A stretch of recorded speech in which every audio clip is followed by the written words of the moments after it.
Konnichiwa. My name is Rhys Birtles and I'm Chief Investment Officer of Martin Currie Australia. Today, I'm going to talk about the current investment environment in Australia. First, I'd like to talk about the current conditions with COVID-19 impact and the outlook for the future in Australia with my colleague, Will Bayliss. Looking at the current living environment in Australia, the Martin Currie team has been working from home since March 16th. This has been due to government restrictions that only allow 4 reasons to be outside of your home.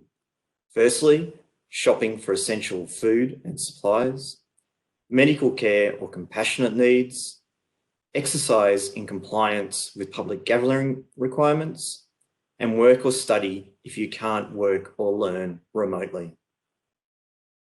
The Martin Currie team has been working very effectively as a result of the investments in technology that we've made in recent years that has meant that we've had a seamless operation running from home in the current environment. The Martin Currie staff and team are very comfortable and they do manage to get outside each day for some exercise and fresh air in line with the government requirements. Turning to the current state of COVID infections in Australia, it is fantastic that it's been such a great position for Australians given the limited number of cases. The cumulative peak of cases reached 6,819 on the 3rd of May, but the daily number of new cases has reduced from 457 in late March to averaging about 22 per day now.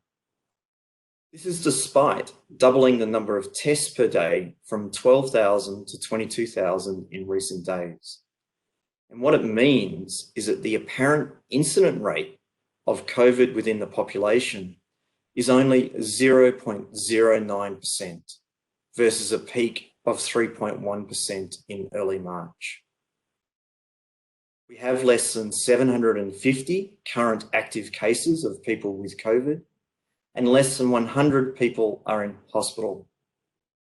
Australia really is in a much better position than most other countries, and it's really a product of our natural advantages of being a very large island with strong borders, and since international flights and ships have been restricted from entry, the spread of coronavirus within the domestic population has been extremely limited.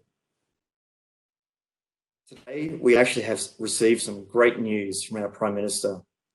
He's detailed a roadmap of a reopening of the economy in a 3-step plan. Each state will choose the timing of the reopening based on local conditions. And the first stage involves allowing up to 5 visitors to each house and 10 visitors to businesses and public places. Our restaurants, cafes and retail will reopen, as will libraries and community centres and exercise camps, and will be allowed to travel within states for non-essential reasons. Each of these 3 stages will occur for about 4 weeks at a time to monitor whether there's any increase in COVID as a result of the relaxation. But it really puts Australia in a great position to reopen the economy and to minimise the economic impact compared to many countries. I'll now ask Will to talk about the economy and outlook.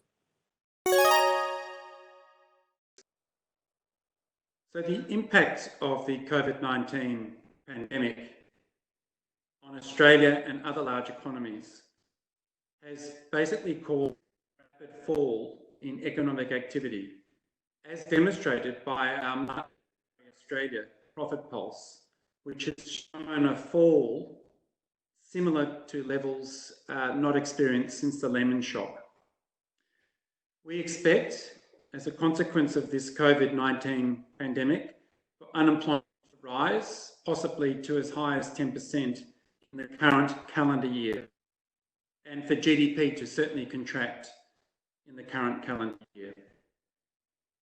We are very fortunate to have in Australia is a government with a very low level of government debt to GDP, and a government that can borrow at record low rates to fund a support and stimulus package in excess of $200 billion or 16% of GDP.